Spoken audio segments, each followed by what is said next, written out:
Skin पे white patches हैं, don't hide, ये सोराइसिस हो सकता है। Welcome to our episode 1 on autoimmune disorders, psoriasis.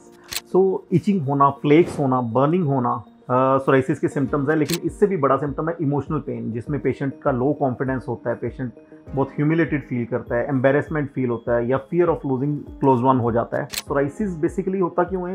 Autoimmune disorder है जिसमें स्किन के सेल्स बहुत रैपिडली ग्रो करना शुरू कर देते हैं और फ्लेक्स बनाते हैं। इसमें जेनेटिक प्रीडिस्पोजिशन फैक्टर हो सकता है, या फिर लाइफस्टाइल डिसऑर्डर हो सकता है, या कोई ट्रॉमा हो सकते हैं, लेकिन उसके साथ साथ एक डीपर इमोशनल कॉज भी होते हैं, जैसे लॉन्ग टर्म किसी को ग्रीफ रहा हो, या फिर लॉन्ग टर्म ह्यूमिलेशन किसी को मिली हो, इंसल्टेड फील किया हो पेशेंट ने कहीं ना कहीं, या फिर पेशेंट को बहुत ज़्यादा दुख हुआ हो, या उसको लगा होगा कि मेरे को कोई मेरे क्लोज वन छोड़ के चले गए, या उसको जॉब लूज हो गई, तो ऐसी कंडीशंस भी हो सकती हैं। सो मिथ एंड फैक्ट्स क्या हैं इसके? लोग सोचते हैं कि इट इज़ कंटेजियस नहीं होता सोराइसिस, किसी दूसरे को एक दूसरे से नहीं होता है। एंड सेकेंड इज कि सोराइसिस एक स्किन डिसऑर्डर है नहीं, अगर सोराइसिस को सही ढंग से ट्रीट ना किया जाए तो ये बोन को भी इफेक्ट करके सोरेटिक आर्थराइटिस भी कर सकता है।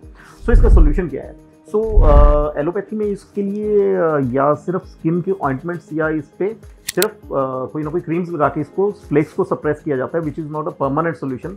लेकिन इसको ट्रीट करने के लिए हमें पहले इसके कॉज को जानना पड़ता है कि बॉडी में इतनी डिस्टर्बेंस क्यों शुरू हुई, वो फ्लेक्स वो सेल्स मल्टीप्लाई होना क्यों शुरू हो गए।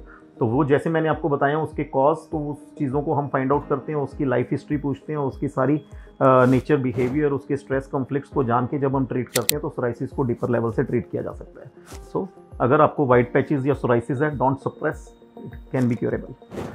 Stay tuned for more information. In next episode we will talk about rheumatoid arthritis.